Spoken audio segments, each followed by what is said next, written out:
time is now 6 p.m. Our regular city council meeting for March 10th, 2020 is now in session. Welcome, ladies and gentlemen. First item on the agenda is Councilmember Hayward will lead us with the opening prayer and the pledges of allegiance to the flags of the United States and the state of Texas. Please rise.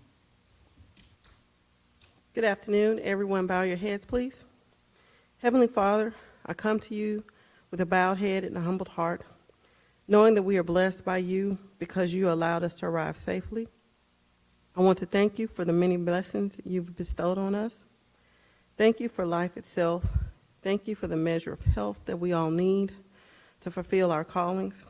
Thank you for substance, and thank you for friendship. Father, I ask that as today we go along to make decisions, that you grant us the wisdom and the confidence we need to make the right decisions for those we serve.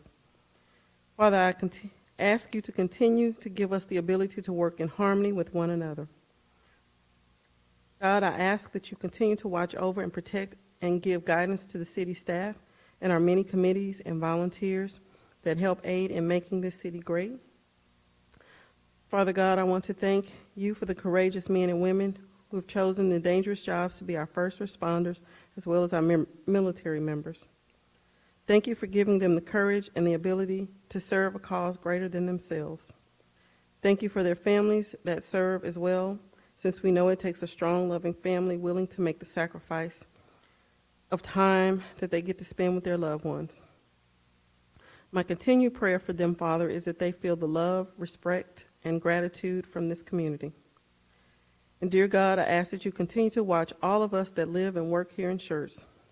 And when we depart from here tonight, that you put your strong arm of protection around us and keep us safe until we meet again. Amen.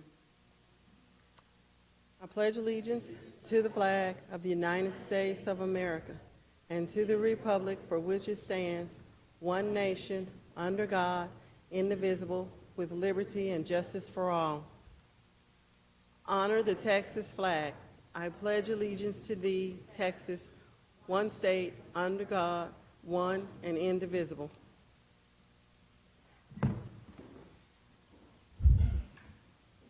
Thank you, Councilmember Hayward. One announcement: if you're a student present here for this evening and you're participating in the Hall Baldwin Scholarship, please make sure you sign up on the sheet in the back.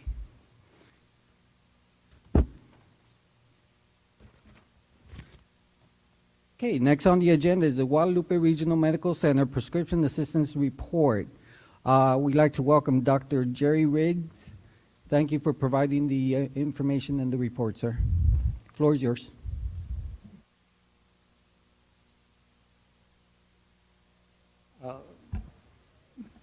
My name is Jerry Riggs. I'm a pharmacist at Guadalupe Regional Medical Center, and I'm the director of the Prescription Assistance Program at the hospital.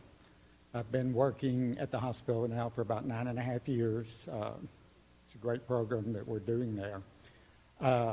Give you a little bit of background on the program for people that may be new and not familiar with us. The program's been in place since 2000, and over that period of time, the dollar amount we dispense as far as a retail value to our patients is somewhere over $100 million. Currently, for the city of Schertz, and this report is September 1st through the end of February of this year, the total number of patients in our program right now is just over 1,000 patients that we serve. And city of Schertz patients that we have that are from Schertz number 15 at this time. For the last 6 months, we filled about 20,000 prescriptions. The retail value of those prescriptions is a little bit over $8 million in a retail environment if you paid cash for them. Retail amount we filled for Schertz patients is about $126,500 during that 6 months. Pretty much every Schertz patient averaged a little over 3 prescriptions per month that they receive. Some maybe 1 or 2. Got a few that I know that probably have 15 or 16, so it varies from patient to patient. When you look at a 3-month supply, as far as the retail value, each prescription is worth about $1,300. And the average annual benefit to each patient is just shy of $17,000. One of the things, to give you a little bit of information about what we do, and we primarily treat chronic diseases, prescriptions for that. We're talking about diabetes, which is very prevalent in our part of the country, cardiac, hypertensive situations. Some of the minor things we do are like thyroid. And we also have a clinic we work with that is at Guadalupe Regional that's for people that are uninsured or underinsured and low income. And approximately about 700 of our patients are actually from that clinic. And the providers there actually can provide acute care, like for cough and cold, flu, aches and pains, sprains, and so forth like that. So we fill a large number of prescriptions based on just acute care. We also fill prescriptions for patients that are seen in our emergency room that have no insurance or very low income. We can take care of that for them because it's not a lot of benefit to go to the emergency room sometimes if you can't afford the medication to treat what's wrong with you at that time. And also patients that are being discharged from the hospital that may be uninsured. We also take care of them for 30 days, give them a chance to get to our clinic and continue providing services there at that time. As far as our staff there goes, there's 3 of us. I'm the pharmacist, the only one that's there. And I have 2 pharmacy technicians. And we also work with drug manufacturers to get some of the more expensive medications at no cost for our patients. And each drug company has a little bit different program we have to deal with, different kinds of hoops to jump through. So it's kind of a challenging process sometimes, but I've got some good people working with me. So that's been a benefit. As far as our funds go, the city of Schertz, which we are very thankful for, provide $5,000 a year to our program. City of Seguin provides $5,000. And then we also collect $15 a month from our patients that we're working with, which provides about $115,000 to $120,000 a year to the program. And then we have various organizations we get grants from, and United Way is one that we work with quite a bit. And then there are individuals and churches and organizations within Seguin that provide us with help also. So we actually, if you look at our bottom line, we run a deficit of about $220,000 a year. But the hospital is still pretty happy with us, even though we don't make money, because we provide care to keep people healthy, and if we're keeping them healthy, they're not in the hospital at that point, which makes them productive in their lives outside in the community. And a lot of them are able to hold jobs and work because we were able to supply the help they need. So, are there any questions about what we do?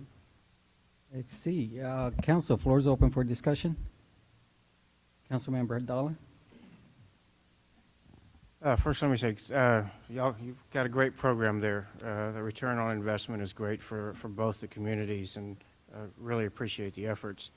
The question I have, when you look at this, it shows you've got 1,000 patients plus served by the program, and we have 15 Schertz residents. Is there a way that we can get more Schertz residents involved with this, and is there a cap on the number of people we can enroll? There's not a cap on the number of people that we serve. At some point, we'll be kind of limited by staff, but we'll deal with that when we get to that point. But the thing that we could do is have some type of outreach, probably within the community of Schertz. And we're not really sure how to go about that. If there's someone that we could contact here in Schertz for community outreach, we'd be glad to do that. Come over and speak. I'm sure we could find somebody, and I guess another point related for the outreach is on 3009, there's going to be a kidney dialysis center opening real soon, and that might be Okay. a place to put some literature to possibly help some additional residents. I agree with that. So, So, again, thank you for all you do. Sure, thank you. Councilmember Hayward? Mayor, would the Schertz Senior Center be a good place for the outreach medication? Yes. Probably would Yes. be. What we find and I'm almost at age 65 for Medicare, but there's a lot of people that will apply for Medicare, the A and B, but look at the cost of the D part for the drugs and opt not to apply for that. So they're without prescription coverage. So there's a lot of senior citizens we find that do not have the Part D and sometimes struggle or make decisions that are maybe not best for them sometimes because of that. That'd be a good place for outreach. Council, any other questions? I just want to make one point. With the cost of insurance and prescription drugs continuing to rise, the prescription assistance program does provide, affordable medication to the underinsured and the underinsured. Dr. Riggs, thank you and your team for providing an exceptional service to our community. I really do appreciate it. Thank you.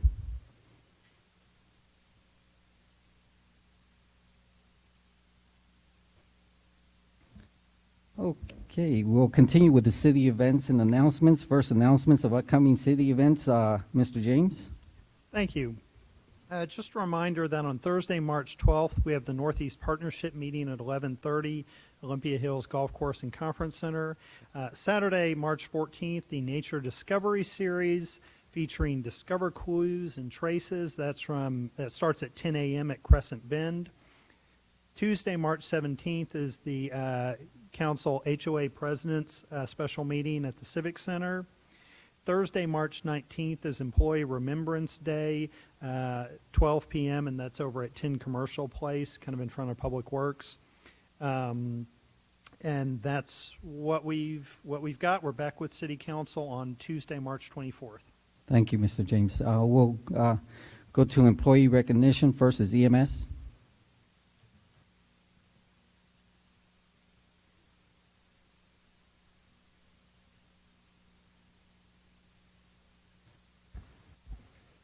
Good evening, Council, Mayor, Dr. Brown.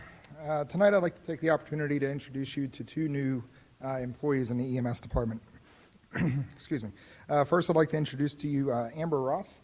She's a licensed paramedic with us. She started January 21st. Grew up in the New Braunfels area, currently resides in Universal City. She attended the University of Arizona, obtained her Bachelor's of Science degree in Public Health, and then received her paramedic certification from TEEX. So, any A&M fans, you know what TEEX is. Amber has served as a EMT for the past 4 years and has been a paramedic for about the last 3 months. So she likes to spend her free time taking long naps with her terrier, Snowball. So please join me in welcoming Amber to the EMS department. The mic's all yours. Thank you. I'm really excited to be here. Thank you. Thanks. Welcome to our team. Next up for you, I have Ashley Kamick. She is a paramedic with us. She also started in January. She grew up in the Hondo area, moved to San Antonio back in 2001. She attended college at UTSA, obtained her Bachelor's of Science in Health before immediately starting her paramedic program 2 days later. While she was attending UTSA during her freshman year, she also attended Palo Alto Community College and obtained her EMT certification and began serving her community as a volunteer firefighter and EMT in Gray Forest. She's been doing that since 2010. Ashley has a baby brother who is serving as a police officer in the United States Army, currently serving in Korea. Ashley is excited to be an aunt this June. She's expecting, which will also be the first grandbaby in their family. She volunteers time at the San Antonio Stock Show and Rodeo each year. And a fun fact about her that she wanted to share is she's a plant lady. And before she went to paramedic school, she had over 100 different types of plants. And that number has dwindled since going to school. So please welcome Ashley to the EMS department.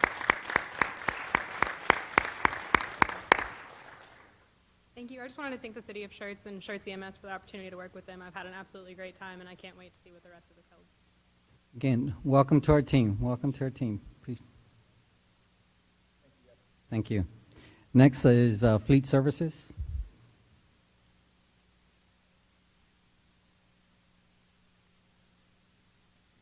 Good evening, Mayor, Council. Charles Kelm, Assistant City Manager. I am super excited to introduce Chris Hernandez tonight. He is our new Fleet Manager. Retired from 21 years of service in the Army. He has his Bachelor's in Finance and his MBA.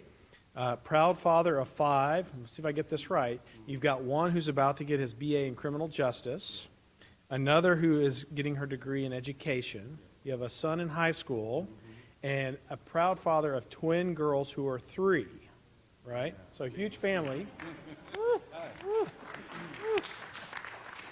And he's taking care of all of these family members while his wife is currently deployed in Kuwait supporting OEF and Operation New Dawn.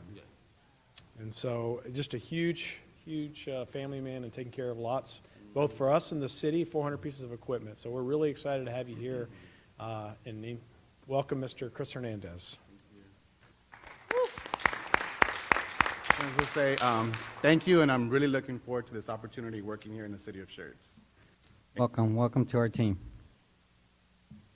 Next, we have Planning and Community Development.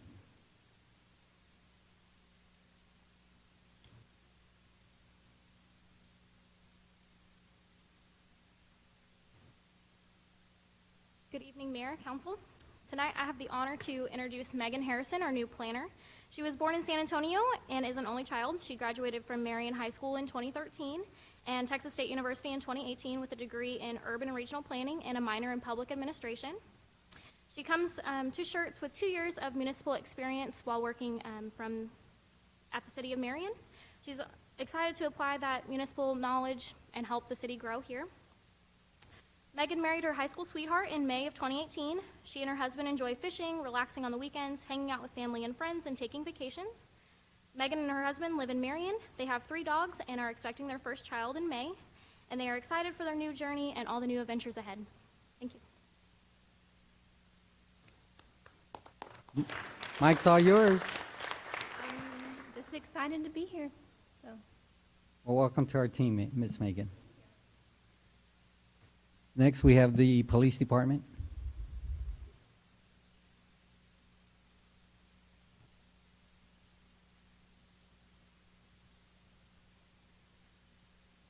Good evening, Council and guests. This is Allison Goffrin. She comes to us from Chicago. She served 13 years with Chicago Police Department, during which time she obtained her master's degree. She has been in the San Antonio area for about 3.5 years now, and she is our newest first responder telecommunicator officer.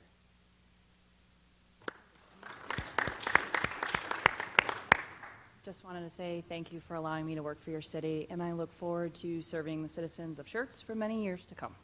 Welcome again. We'll continue with the Parks and Recreation.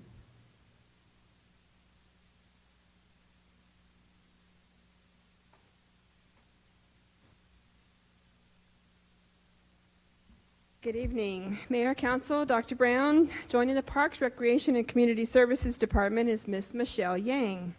Michelle is a transplanted Texan. In just a few short months, she's come to love this area, so much so that she encouraged her family to join her, and they're here as well.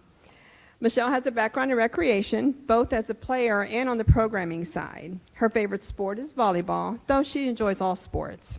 Michelle has her bachelor's degree in kinesiology, and she hopes to pursue her master's in recreation administration.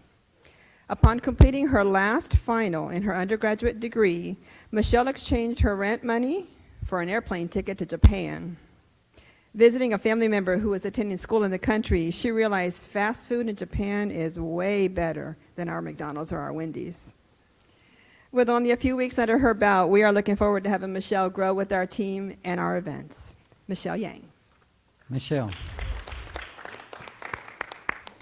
Thank you so much for allowing me to be here. I have learned so much about Schertz history, and I really look forward to being part of its future. Well, welcome to our team. And you already helped us with 2 events there, 2 big events, right? So thank you for everything that you've done already. Thank you. All right, we'll continue with the announcements and recognition by our city manager, Dr. Brown. I have a couple tonight, Mayor. Thank you. So first, I'd like to recognize Suzanne Williams. She told me not to recognize her, so that's why I'm doing it. But anyway, she won her division in the Operation Comfort 5K run a couple weeks ago. So she did a great job there. Congratulations, Suzanne. Also had the opportunity to present City Manager Coins of Excellence the last couple of weeks. One went to Brian Timmons in Public Works, and you know, Brian's just one of those employees with a fantastic attitude, does a great job every day, but he goes beyond that. He goes out of his way to make sure that everything is done right in the sign shop, and he helps out with street work, and he even delayed his vacation so that he could work a project up on Schertz Parkway for us. So great job to Brian. Also recognized in the EMS department, our billing department with city manager coins, and that's Allison Gorzel, Dominga Miller, Leslie Baldwin, and Lily Porter. And those folks did a fantastic job with the billing this year in EMS. They had the best financial year they've ever had, and it was in large measure to their great work, their procedures and processes that they follow in helping the city. So fantastic work to them. I'd like to thank the Parks Department for their great work on the Kick Cancer event last Saturday, and appreciate Lauren Schrum, Mary Spencer, and those folks for doing a great job for this event, which was a new theme this year, and they rebranded it and did a really good job. And I had one announcement, Mayor, and that is that we're going to slip the pre-budget retreat. It was originally scheduled for March 20th, but we're still working on our 2 studies, our staffing study and our class and comp study. They're not quite ready. So we're going to slip that. We're looking at April 9th and 10th. Actually, for council, it would be April 10th. That is Good Friday, but we think for our process and our schedule, that works the best. So Brenda will be working on that. We already have the room reserved. So appreciate that. We just think, you know, we need to get those things in the best shape possible to present to you moving forward. And so we'll be working on that. That's all I have, Mayor. All right. Next, announcements and recognitions by the mayor. Couple of announcements. I'd like to echo our recognition to our city staff for the Kick Cancer 5K Willicheck run. It was a great event. We had a lot of individuals, a new course, and it was actually very exciting because you got to see the runners just more than once, not just at the start and at the finish. You saw them in between, so it was a great event. I also like to point out our own council member, Allison Hayward, is now a certified municipal officer, and I want to congratulate her on the 102 hours of continued education to the service of our city, and we have a pin here for her. I just want to present that to her.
We'll continue with next on the agenda is the hearing the residents. This time is set aside for any person who wishes to address the city council. Each person should fill out the register's speaker's registration prior to the meeting.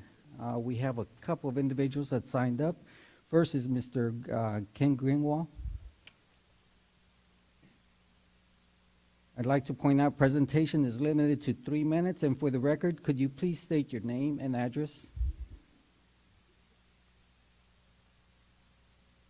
Excuse me, Ken Greenwald, 205 Westchester, here in Schertz, 78154. Want to pass on some thanks to fire and EMS both. Had a problem Saturday evening with my daughter. I got a call from my wife, said she wasn't breathing. Went over, called 911, and I was trying to explain to the operator. I did 23 years in the Air Force. I know how to do CPR, but she had to try and explain how to do it. I worked on her for about 10 or 15 minutes. EMS and fire showed up. They worked on her for 45 minutes and were unsuccessful. And she passed away Saturday evening at about 9 o'clock. But EMS and fire did yeoman's work. They really did.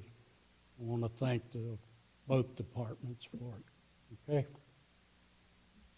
Our deepest sympathy for you and your family, Mr. Greenwell. Next, we have Jordan De La Garza.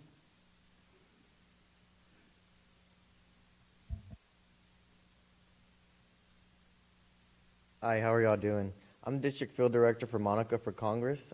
Just wanted to thank y'all for basically opening us and being welcoming with basically just being there for us.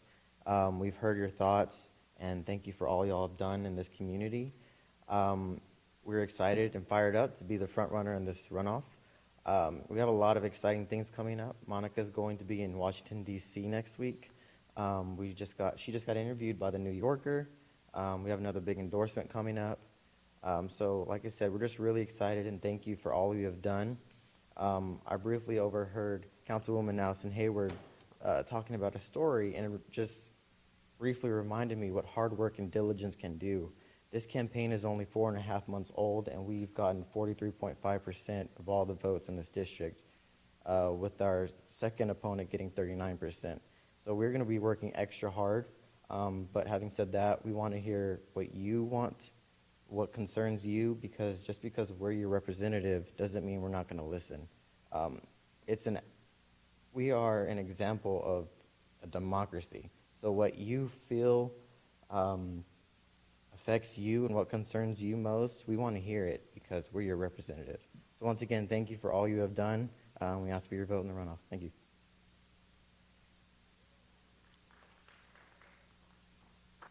Mr. Russell Hunter.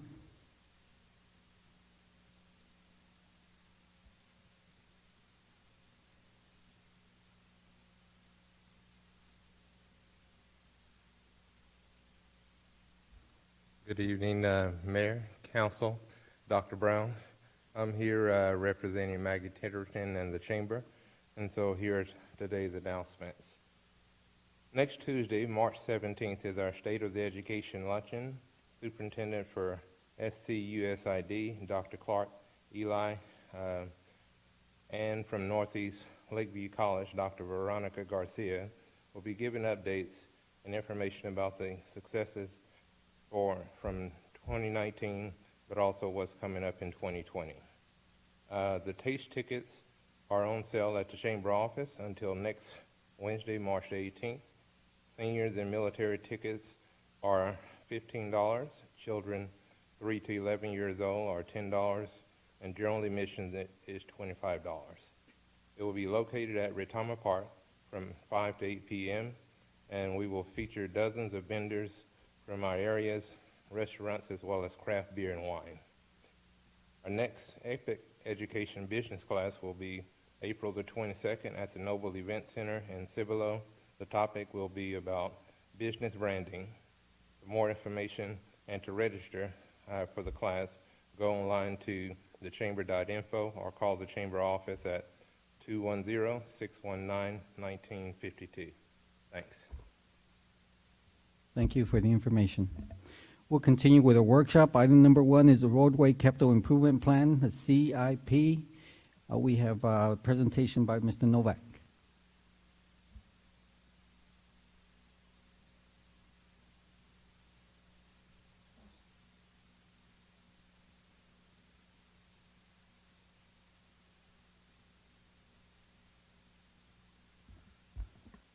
Good evening, Mayor and Council and Dr. Brown. I'm here this evening to talk about roads again. I know that's a big surprise to you all, but we do have a 5-year plan to share with you this evening. There are some different elements in the 5-year plan that I want you to be aware of. One of the key elements is the 2020 project list. We're going to go through that kind of area by area a little bit later, but we did develop a 5-year capital improvement plan for our pavement preservation effort. Now, we had to make some assumptions in putting this plan together, and one of the assumptions we made was how much funding we're going to be able to have each year. We based that on assuming that we would have about $2 million available in excess general fund reserves. So that's how we structured the plan. If we have more money, the cut line moves up, moves down, we can do more work that given year. If we have less funding than that, then we're going to have a shorter list of projects that we could get done in a given year. The other thing that we tried to do as we focus on this is we tried to kind of maximize our pavement preservation efforts. Pavement preservation is putting a new surface on the road, making that investment into a street before it really starts to deteriorate. Now, this isn't the only time you're going to see this. This happens to be our first one. But we will be coming back to you every year and updating that. We'll add new projects onto the bottom of the list, and we'll also go through the current year's project list with you and ask for your thoughts and recommendations on that. So with that, take a look at the plan. It's a 5-year plan, stretches from 2020 through 2025. Now, one of the things that as we scroll down and kind of go through this, you'll notice in the far right-hand column, there's a column called carryover.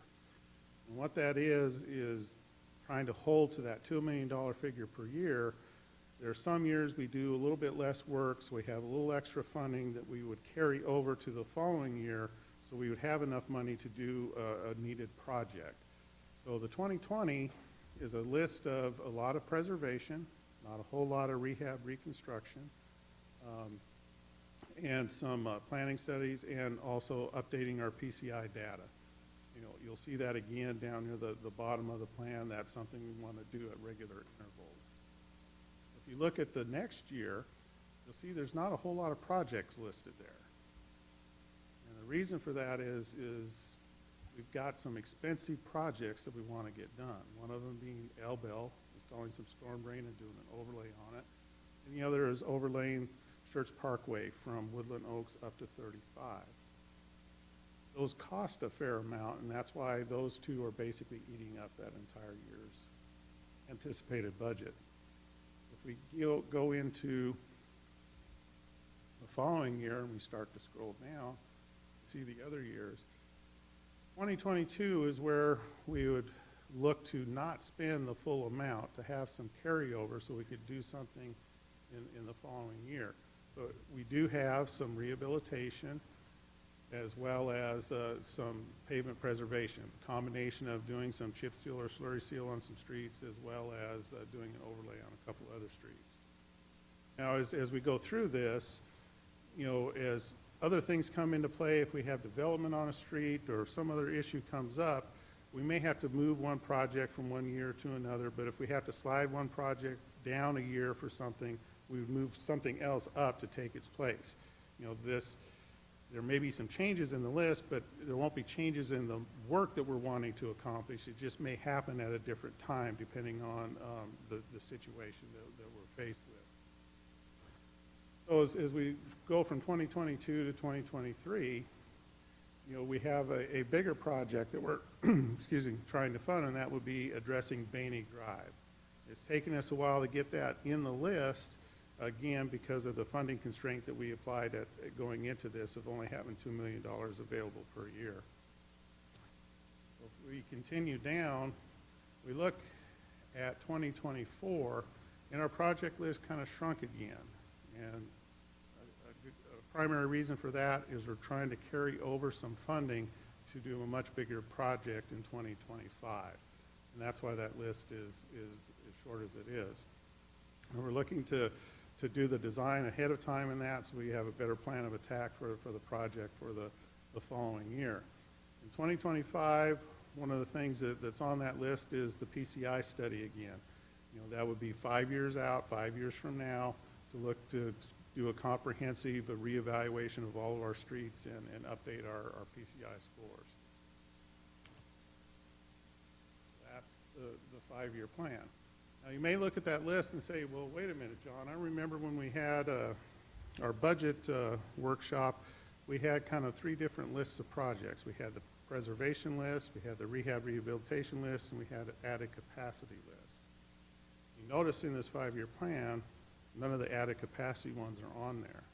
These are pretty expensive projects, and trying to get them planned, you know, really isn't real feasible with having what we expect about $2 million a year. So we've got a separate list because those projects are eligible for capital recovery funding, which comes from our traffic impact fees. So as we accumulate those fees, then we can start looking at some of those projects. That's a good funding source. Even if we go after MPO funding for some of these, the capital recovery fees would be a logical place to get our local match. So what we try to do with this list is we put together what will be the top 2 priorities in each of the service areas that's in our traffic impact fee.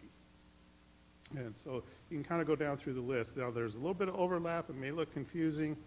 So in service area 3 and service area 4, we have a road that straddles the line. So it's technically in both service areas. So that's why you see Greytown Road listed twice.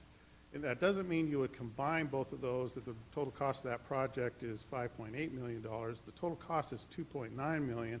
It's just it's in both areas. And so it's the number 1 priority in one service area, and it's the number 2 priority in another service area. That's what we have.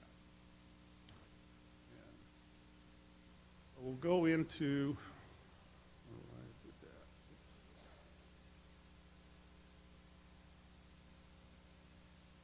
here's the project list for 2020, what we call our 2020 SPAM list. We've got work kind of scattered all over the city again. We're doing a lot of chip seal or slurry seal in some residential areas, Ashley Place being one. There's some more Ashley Place. This is the big one, Aviation Heights. Taking the lion's share of the funding that's kind of going to that category of work in our overall project list, but it's a pretty big part of our community. And we are coordinating with Public Works. There is some water line replacement that needs to be done in a couple of the streets in there. So we would be coordinating with them so they could get the water line replacement done first, and then we would do the new surface after that. We're rehabbing, reconstructing, more of a rehab of a segment of Cherry Tree. This is a piece that kind of represents the last piece in this area that has not been improved since utility placements were done in the area. Cherry Tree kind of to the north and off the page of this, Meadowhead that you can kind of see in the upper part of that, and those areas north are what we currently have a contract to take care of. This would be the last piece in there to get accomplished. Now with this one, we also have some areas along this route where we don't have any sidewalks. So this project is going to identify those and we're going to put the sidewalks into. There's a couple other residential areas that would get a chip seal, slurry seal. Elbell Road. Now we won't be able to do any construction on Elbell with this effort, but with this effort we're going to get the design done so we can do the construction next year. Remember from the spreadsheet, that was one of the 2 projects that we had listed there. Lazy Oak, Oak Forest, and Oak Trail, another residential subdivision. Lindbergh Avenue. We had pulled this from the 2018 project list because we had a drainage issue to correct. By adding some storm drain at the intersection of Exchange and Lindbergh, and then the next block to the north there, we can solve some drainage problems.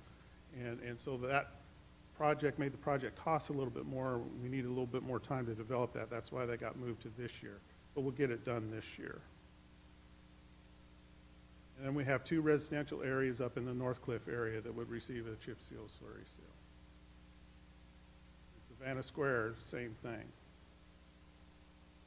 And the final section I believe we're looking at maybe is Schertz Forest. And this would be going through, doing the base repairs and other prep work like with all the other areas, and then putting a new surface on the street. That's it, and I'd be happy to answer any questions. Thank you. Thank you. Council, floor is open for discussion. Councilmember Scagliola. Hey, thanks so much for your efforts putting this together. I know for years we've had some delayed maintenance on our streets, preservation and whatnot, and I know it's not your fault. I know for a fact you've let contract after contract and nobody's bid on the contracts, so you can't really get something done if nobody's bidding on the contract. Is the city doing the chip seal in-house? No, sir. The chip seal requires some specialized equipment that we don't have. It also tends to require a somewhat large crew, particularly a lot of dump trucks to do, so that's something that most municipalities contract out. We are doing some of the prep work in-house, particularly the crack seal. The 2018 list, our street department actually did some of the base repairs as well as the crack sealing ahead of the chip seal. They still plan to do the crack sealing ahead of the 2020 list. Okay, I noticed the carryover you have on there. You have quite a few projects in 2020. You know, as far as the carryover goes, I have a little bit of a problem with that because there are good projects on the list. There are projects that need to be accomplished, but they may not be accomplished. What I'd rather see is you know, that if we could bite off more than we could chew, you know, plan to accomplish these projects, knowing that some of them probably won't take place. And that keeps us at least moving down the road. That's just my philosophy, I guess. I don't know if it has any merit, but timing is everything, you know. And when it comes to construction and whatnot, time is money. The longer things are delayed, they're not going to get any cheaper. So I'd rather have them planned out and in anticipation that the money will be available when the project finally is let. We have some contractors out there willing to do the work. Just to reiterate, I'm not so concerned about where the funding is coming from. I'm concerned about timing. Infrastructure is a vital component of any city that's growing like this. And I think the sooner we address these issues, the better. But thank you so very much. That's all I have, sir. Councilmember Scott. Yes, I personally love seeing all the, I don't want to say construction, but all the improvements to the roads. Having lived here for 2 decades, I can't remember a time when I've seen so much work going on the roads in which we live, and I think it's a very valuable use of our money to put it back into our communities. So that I think that's fantastic. I love it. Dr. Scagliola, I have to think about that. I'm with you philosophically about putting it on the drawing board. I'm a little apprehensive about putting it in a public forum because then it'll look like that maybe we're dropping the ball whenever that was kind of like more on the horizon than the immediate. But I like what you're saying in that, you know, that which does not get measured does not get done. So I've got to think about that one. I just wanted to say that. My question for you is on Service Area 2, and maybe you addressed this and it went by me. I was a little distraught about one of the announcements, the gentleman with his daughter. That I was a little emotional. I'm sorry. On On Service Area 2, 1518, north of FM 78 reconstruction. On FM 78 improvements, 2 question marks. And on Service Area 4, how do I say that? File Road improvements, 2 question marks. Did that go by me, or did we talk about that? We didn't talk about that. That's my fault. I apologize, ma'am. Those projects have question marks on them because I have no idea what the costs are. They're projects we looked at. We looked at your master thoroughfare plan, what routes are in these service areas, and said which projects we feel right now should be the number 1 and number 2 priority. And those rose to that level, but they weren't streets that we had really examined yet to try to develop a cost. And particularly the one in Service Area 2, it could be either FM 1518 north of 78, or it could be some additional improvements to FM 78. 2 vastly different projects, probably have vastly different costs associated with them. Both would require TxDOT input and all of that. We just don't have that level of detail on that. The other ones that are on the list, because they were part of our budgeting effort last year, I had done a quick, I think it's going to cost about that much. That's why we have some dollar figures there for those. But that's why the question marks are there, is we don't know the scope or the cost of those yet. Thank you. Councilmember Dalla. First of all, just thanks for putting this together. I think this is a good first swing at doing a 5-year rolling plan. Just a quick back of the envelope addition there. It looks like about $13 million that we're looking to budget for roadway preservation and rehabilitation over the next 5 years without taking on any debt, which I think is phenomenal. Just as a taxpayer, my only comment is, you mentioned about the water line replacement, and I'm sure I'm not the only one that sees that, but, when a street is redone and then they come in a month later and cut it up, and so please, really dig into that part of it, so make sure we're not cutting up really nice new redone roads. Absolutely, sir. And other than that, I've got nothing, and thank you. Any others? No, I have a couple of things. If you go back to the spam 5-year, okay. For clarity, our budget, when we have our budget, you will actually bring what you're going to accomplish that year. Am I correct? Yes. Okay. So the carryover will be something the council will have to decide. Well, the projects will have to decide as they're coming up for that budget year. Every year when we would come back, we would envision saying, here's what our plan is. Mm-hmm. And if you council say, John, I don't like that idea, we want you to spend the full $2 million, I've got a list, we move stuff up, we add more stuff to the bottom of the list, we're ready to go. That we'll take that direction from you. This represents my best attempt at coming up with a 5-year plan, given that $2 million a year funding constraint, trying to get as much done as we possibly could. Okay. On the other slide that you had the traffic impact, you had Live Oak Extension. Could you clarify that for me? What portion of Live Oak are we talking about? The portion we're talking about is the intersection of Live Oak and Schertz Parkway. We have the development Benzel Farms that just went in, and they built part of Live Oak going to the west. So now we have a gap from where that project ended up to Maskey Road. So this would be the extension of Live Oak to tie it into Maskey Road. And so if we get that built, you get Maskey Road improved. Now you've got a new east-west collector street that gets you from 3009 all the way over to FM 1518. Yeah, that was my thought. I just needed clarification on that one. I want to thank you for the proactive approach on our city streets. I really do appreciate it. Great 5-year plan. It's something that we can work on, something we move forward on, and something that we will see progress on. What I'd like to see next year is this same one, but with your 2020 to see exactly what was accomplished. That would be a great benefit to the council also. Yes, sir. Thank you.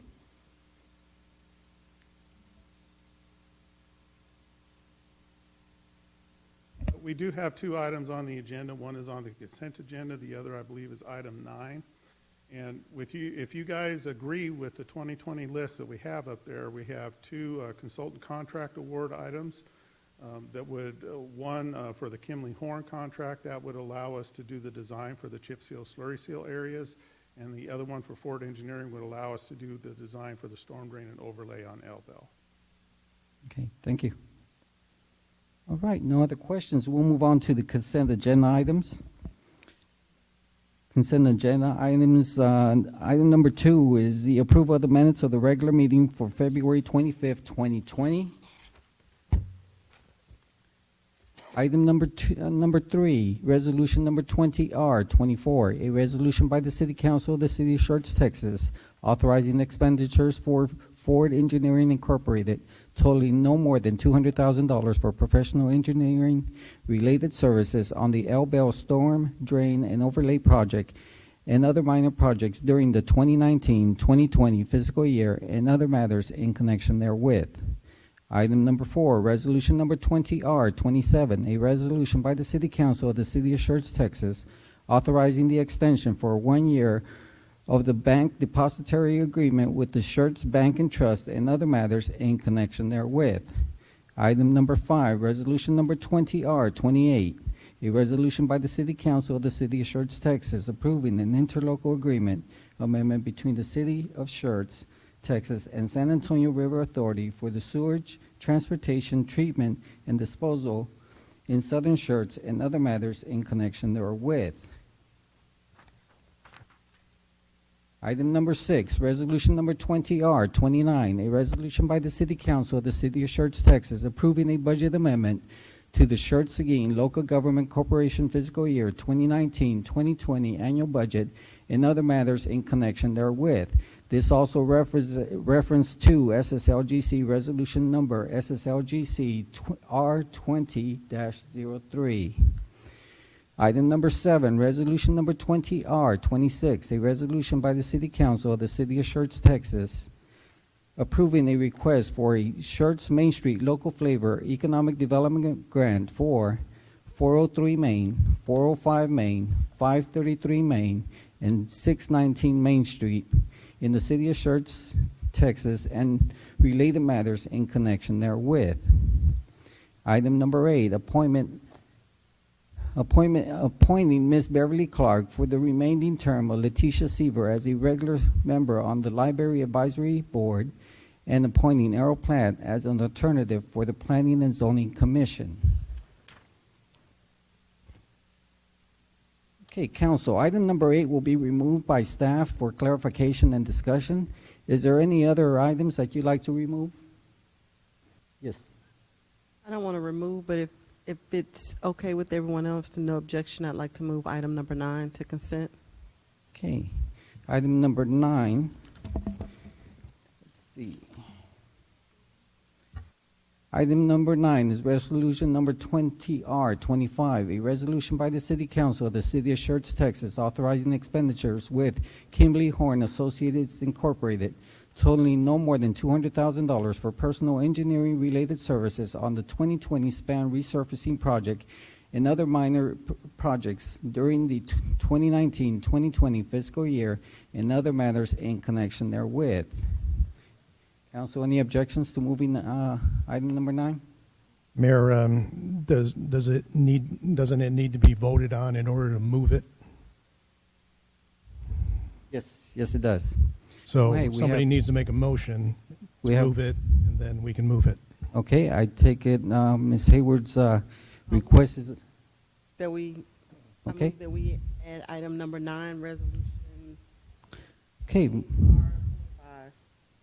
Motion's been made by Councilmember Hayward to add resolution number 20R25 to the consent agenda items. Do I have a second? Second.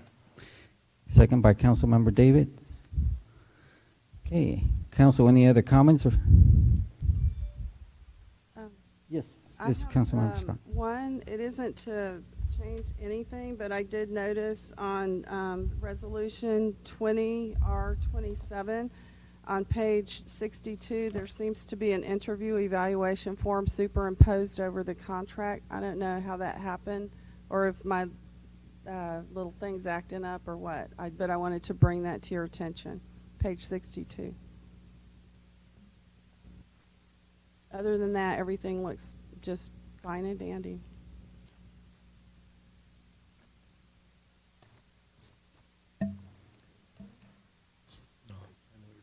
Okay, let's go ahead and vote on moving item number 9 into the consent agenda items. Okay, let's call for the vote. Aye. Aye. Aye. Aye. Aye. Aye. Okay, we have 6 ayes, no objections. Item has been moved to consent agenda item. Okay.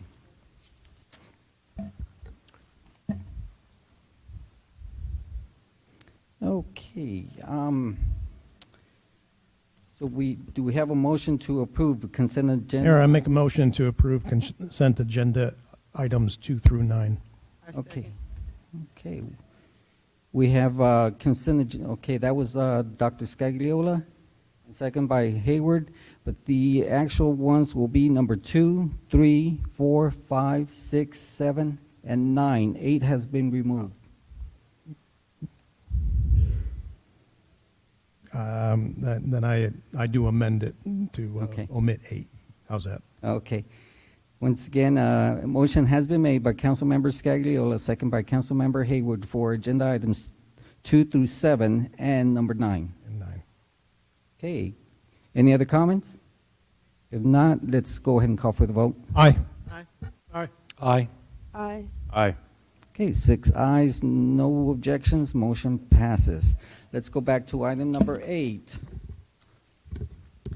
Item number 8 is the appointing Ms. Beverly Clark for the remaining term of Letitia Seaver as a regular member of the Library Advisory Board and appointing Errol Platt as an alternate for the Planning and Zoning Commission. Ms. Dennis, you Yes, have- Mayor and Council, I do apologize. There was an error on this item. The Letitia Server had resigned from the Historical Preservation Committee, not the library.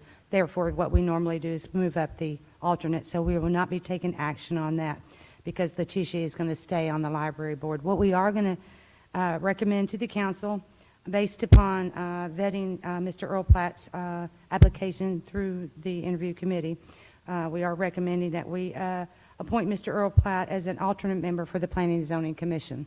That's the item that you have amended before you. Okay.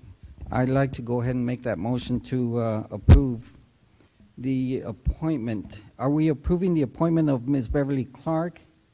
No, sir. We are only approving the appointment of Mr. Earl Platt as alternate member. So I'll make a motion from the chair here approving the appointment of Earl Platt as the alternate for Planning and Zoning Commission. Do I have a second? I'll second. Okay, we have a motion by the mayor, second by Councilmember Dalla. Council, any comments? If not, I'll call for the vote. Aye. Aye. Aye. Aye.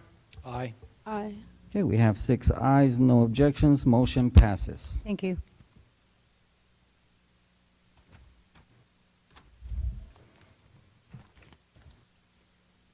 All right, we'll move on to item number 10, ordinance number 20A07.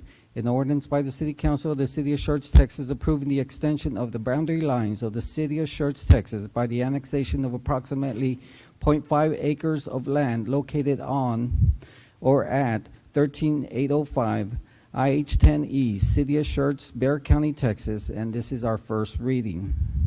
This is also a public hearing. All right, good evening, Council. So this is a request for voluntary annexation for around a half acre off of I-10 as part of the Woman-Hawaiian Creek Lift Station project. So just for your reference, this is the subject property here in green. This is Interstate 10, and right here we're about halfway between FM 1518 to the southwest and Train Hill Road to the northeast. So for a little background on the property, it's currently under a delayed annexation development agreement that was executed on the subject property in July 2010, which was to be in effect for a 10-year period, so it would have expired in July of this year, 2020. Since the execution of this agreement, the City of Schertz purchased approximately half an acre, this 0.623 acres here, of the original approximately 86-acre parent tract owned by Riedel Acquisitions LC, and that's the subject of the annexation ordinance today. A resolution accepting a petition for voluntary annexation was approved or was adopted at the last city council meeting, allowing the city to proceed with the annexation proceedings through this ordinance. And then the annexation ordinance will be followed by a zone change ordinance tonight to rezone the subject property to public use district.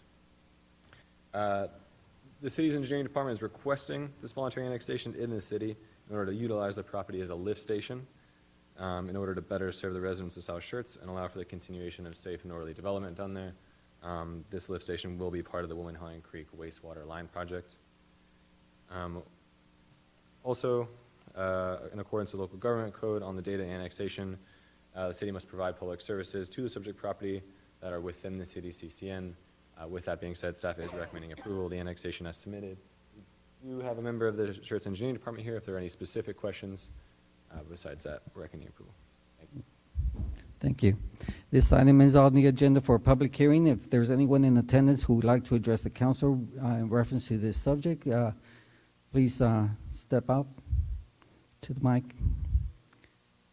I see no takers. This second notice for comments regarding this public hearing. Okay, final notice for comments regarding this this public hearing. I see none. Public hearing is closed. Okay, council, floor is open for discussion. Mr. Chairman, Mr. Mayor, I'd make a motion that we just approve ordinance 20A07. Second. Okay, we have a motion by Councilmember Dalla, second by Councilmember Scagliola. Council, any other comments? No comments? Okay, let's call for the vote. Aye. Aye. Aye. Aye. Aye.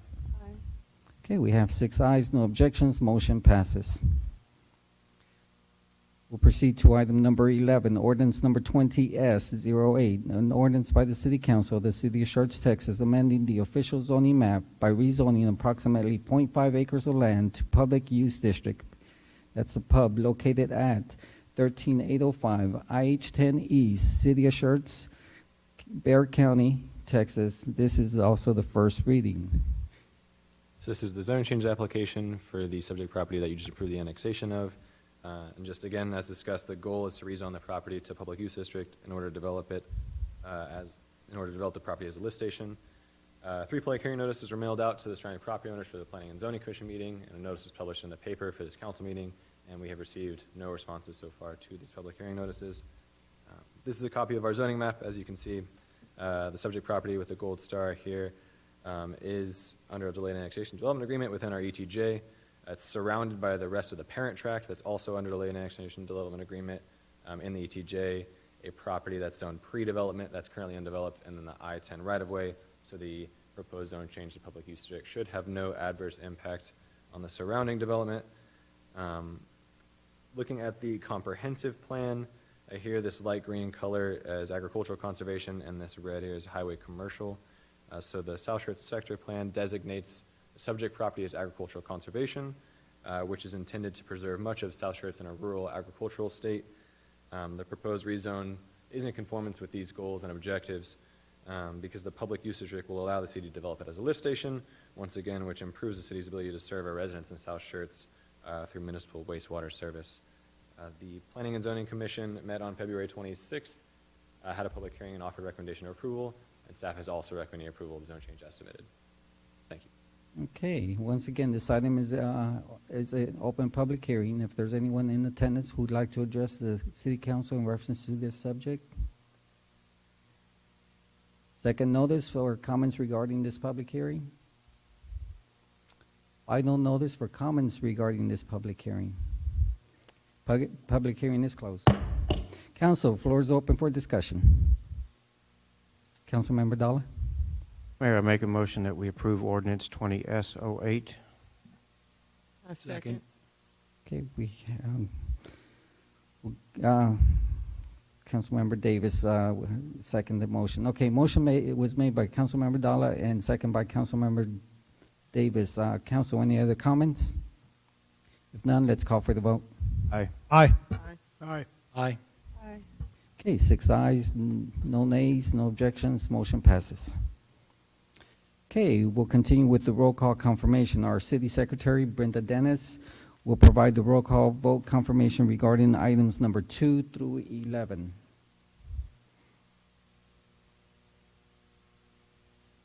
First off, there was a motion by Councilmember Hayward, seconded by Davis, to move consent agenda, to move item 9 to the consent agenda. The motion was Mayor Pro Tem Davis, Councilmembers Scott, Dalla, Scagliola, Hayward, Brown voted yes, no one voted no, it passed. So the consent agenda consists of items 2 through 7 and item number 9. Motion was made by Councilmember Scagliola, seconded by Councilmember Hayward. Mayor Pro Tem Davis, Councilmember Scott, Dalla, Scagliola, Hayward, and Brown voted yes, no one voted no. Motion passed. Item number 8, it's the appointment of Mr. Earl Platt as an alternate member on the Planning and Zoning Commission. Motion was made by the chair, seconded by Councilmember Dalla. Mayor Pro Tem Davis, Councilmembers Scott, Dalla, Scagliola, Hayward, Brown voted yes, no one voted no. Motion passed. Item number 10, ordinance number 20A7, first reading. Motion was made by Councilmember Dalla, seconded by Councilmember Scagliola. Mayor Pro Tem Davis, Councilmember Scott, Dalla, Scagliola, Hayward, Brown voted yes, no one voted no. Motion passed. Item number, that was on first reading. Ordinance number 20S08 on first reading. Motion was made by Councilmember Dalla, seconded by Councilmember Davis.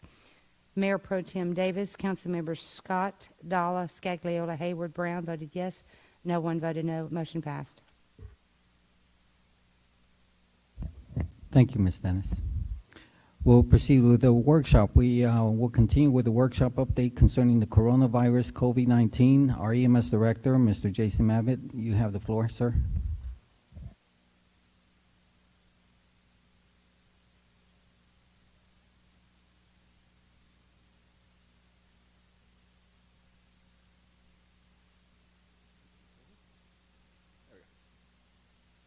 Mayor, Council, so this has obviously been in the news quite a bit over the last couple months, so I don't know if I'm going to be able to give you a lot of new information that you don't already know, but I'll try. It's just a quick timeline. As you've seen in the news, December 31st, this started in Wuhan, China. Most of the source came, they actually found out that they visited a live animal market. Is where the source was. I've heard a couple different stories about what type of animal it was, but nothing's been official yet. January 11th, China reports the first death from this new strain of coronavirus. On January 21st, the U.S. reported first case in Washington State. And this was a gentleman in his 30s who traveled to Wuhan and came back and had it. He has since recovered. January 30th, and the World Health Organization declared a public health emergency. On February 11th, it was renamed to COVID-19. The first death was reported in the U.S. on February 26th, and that was from one of the nursing homes up in Washington State, and that's where most of the deaths actually have occurred. February 29th, we were in the news about one of the patients at Lackland that was released. And then had to come back on a positive test. March 4th was our first case in Texas, and that was in the Houston area. And then March 8th, the State Department has given a pretty good warning on Americans doing any type of cruise. A lot of questions on the comparisons between COVID-19 and the influenza, and we're, of course, in the flu season, and they're very similar. They both present with fever, cough, body aches, fatigue, and both could result in pneumonia. They're both transmitted by contact and droplets or fomites. So if you have COVID-19 or the flu and you sneeze on this mouse, and I come up here and I touch it and I touch my face, I could get that, either the flu or COVID-19. The flu has a shorter incubation period and a shorter serial interval, which means it will spread faster. But COVID-19 has the incubation period of about 14 days or up to 14 days, and that's why people are being quarantined for up to 14 days. Another thing we look at is the case fatality rate, or CFR. For COVID-19, we have a percentage rate somewhere between 1% and 3% right now. Of course, these numbers are changing every hour, and most experts are saying that number is more than likely going to come down. Compared to the flu, has a CFR of 0.1. And then in the other extreme, Ebola has a CFR of 50%. And what that means is if you contract that, you have 50% die from Ebola. Same thing with COVID-19, so 1 to 3% are dying if you get COVID-19. We also look to see how fast it'll spread or what the contagious is. That's an R naught. COVID-19 right now is 2.2. With all the data that we currently have, influenza's comparison is 1.3, and then again, in another extreme, measles, which is very contagious, has an R naught of 15. This is probably the most important part of my slide. Most people infected will have just a mild illness and will recover completely in 2 weeks. This is the cases and death rate by age. This came from China, from their CDC. And you can see it's really affecting the elderly if you're over 70. And no deaths less than 9 right now, unlike the flu, which does affect kids. This was taken, a snapshot today at 3:13. Of course, these numbers have already changed. They changed 30 minutes after I did this snapshot of this slide. There's over 118,000 confirmed cases. What I don't see a lot on the media is that very far right number on the 64,000 number. That's who has recovered from it. So more than half have already recovered. And then total deaths worldwide is 4,200, and this is affecting 115 countries. In the U.S., and this number has already changed as well, 808 confirmed cases as of 3:15 today, with 28 total deaths. Most of those were in that nursing home up in Washington, and 8 have totally recovered. In Texas, this has changed as well, and it currently sits at 15. The first cases were out of the Houston area, those 12. It sounds like they have tracked that down to a river cruise in Egypt, is what it turns out, of those 12. The one from Collin County up north Texas, that person visited California. It is going to be coming to Texas. These numbers will increase, just like the flu. For EMS, we are very used to outbreaks. Almost every year we have something to try to prepare for. Last year was the measles. Before that it was Zika. And then it was Ebola, MERS, West Nile, all the way back to 2009 with the swine flu or H1N1. We remember that because that actually started here in Cibolo, next door. So, and there are still cases today of H1 and N1. Compared to the flu, just in the U.S., there's over 34 million cases of the flu just this flu season, and the flu has killed over 20,000 just this season. For planning purposes, we do a lot of planning, a lot of conference calls. I had 3 conference calls today that I sat on. The first one was with the RMOC, or the Regional Medical Operations Center. They're currently staged at level 3, which just to increase readiness is all that is. It's not being staffed right now. Then I also sit in through weekly CDC calls, and then DSHS now is putting on a daily conference call at 4 o'clock. We also are working with our fellow cities and county, Guadalupe County as well, all the fire departments in our area. Dr. Brown met with the school district just last week and discussed this as well.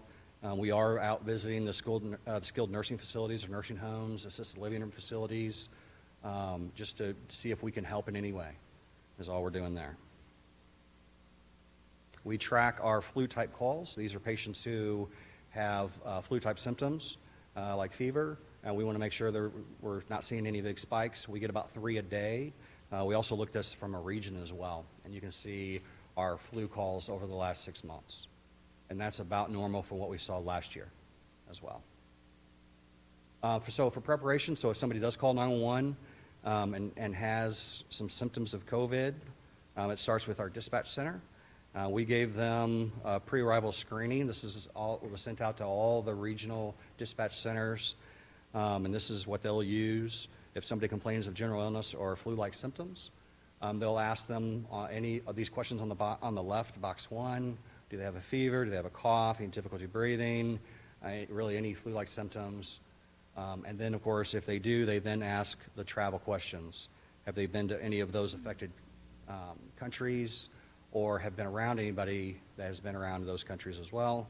If they do meet box 1 and box 2, They will notify them to isolate themselves, and then they will notify responders coming in, so fire department, police department, and EMS. That way it gives us a good heads up. Our mission then is to make sure we're limiting responders. So right now, if we send an engine company filled with fire, there's 4 guys and girls on the fire truck, plus a police officer, plus 2 from EMS. What we're going to do is we want to send 1 person in to try to limit exposure. That's all we need to send in. And they'll be masked up and gowned up and just see what we have. We really want to limit exposure. If we do have somebody that does meet the criteria, we will notify Strax MedCom. It's a communications center. They then get in contact with San Antonio Metro Health, the Office of the Medical Director, and representing Christus and Methodist and Baptist to see where we're going to take this patient to. We're trying to limit on what hospitals we're taking them to, so they're not everywhere as well. And they'll tell us where we're going to transport to.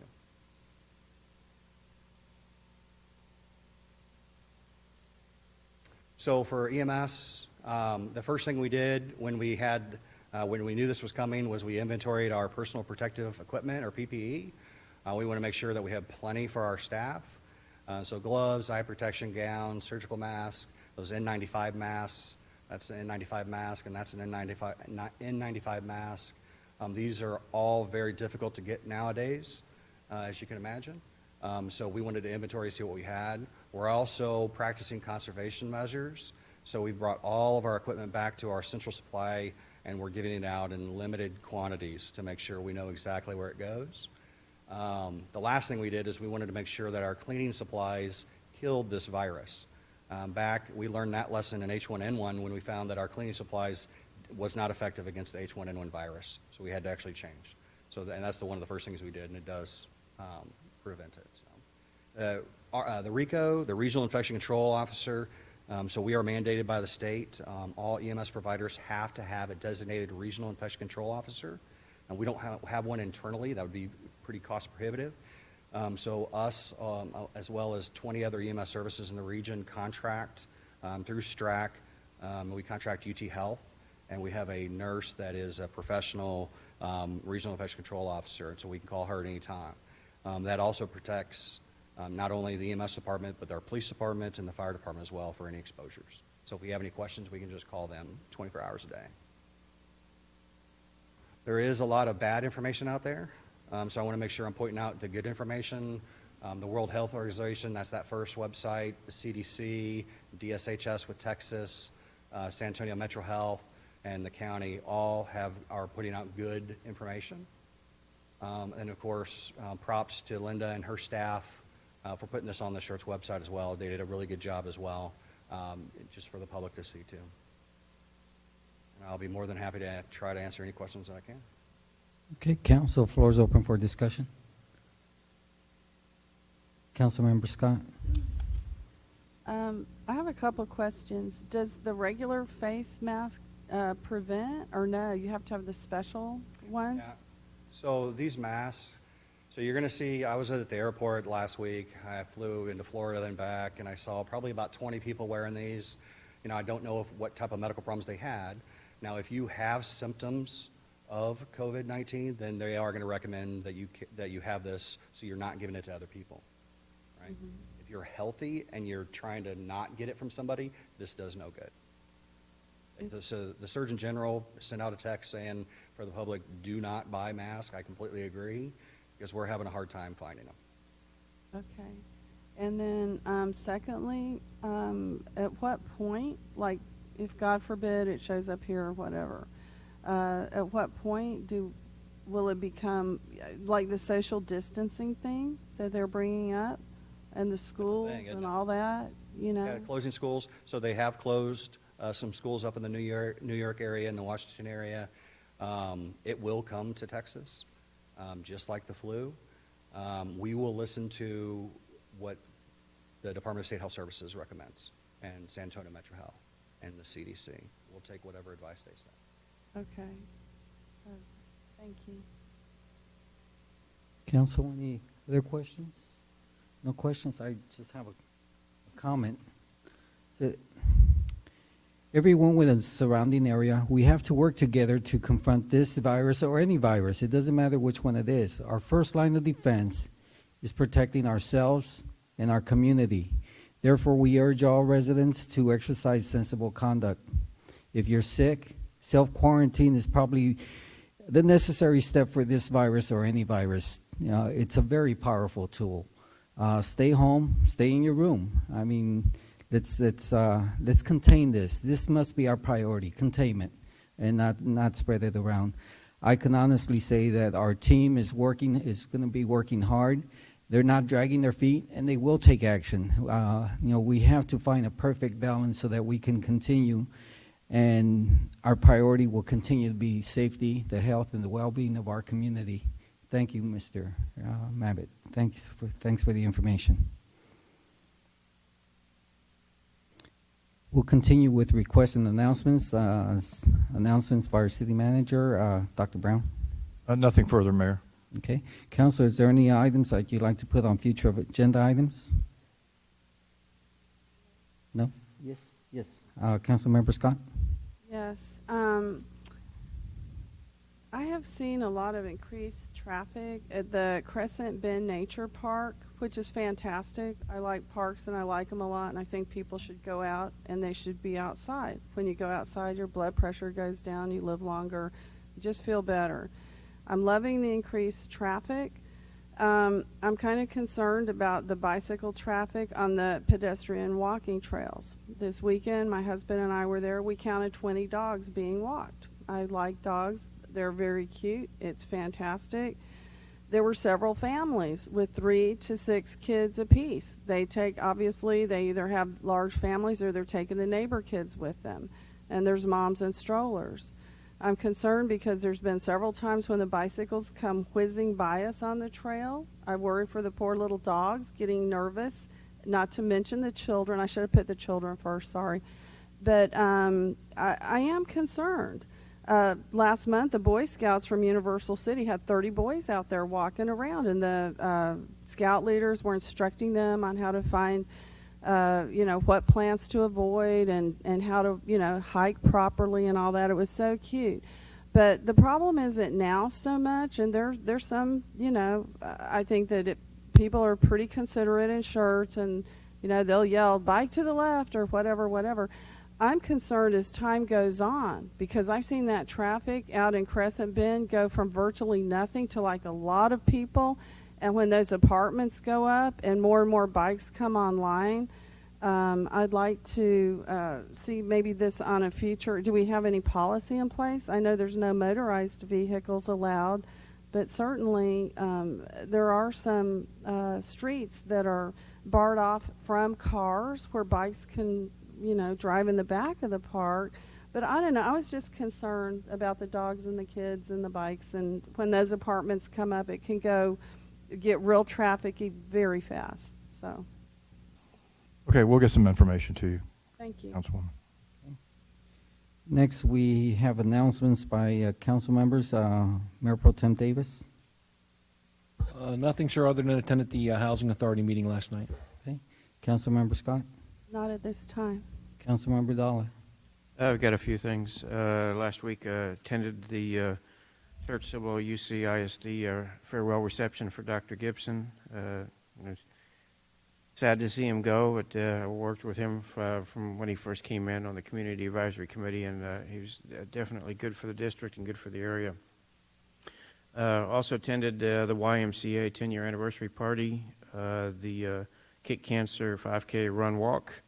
I can say that I did run last 100 feet or so, but I did run. Also attended the YMCA ice cream social, and then finally Saturday night I got to help out with the Cross Trails Outfitters fundraiser out at Anhalt Dance Hall, which is a Christian organization that brings disadvantaged youth to the outdoors through hunting and fishing trips. So it was really neat. Thank you. Okay. Dr. Scagliola. Nothing for you, sir. Councilmember Hayward. Yes, I attended the elected officials conference this past week, and while there we had 3 pretty amazing speakers. First was there was the first Hispanic female director at NASA who had never been an astronaut to be a flight director, so she got to do that, and she didn't take no for an answer. There was a lieutenant colonel there that talked about background information that the public didn't know for 9/11. That was riveting. And then a doctor, I think it's Frank, spoke on diversity, and I liked his take on diversity, that the office may not be diverse, but the people you serve would be. And then today I attended the Chamber Leadership Corps, where we went out to corporations and small businesses or micro businesses.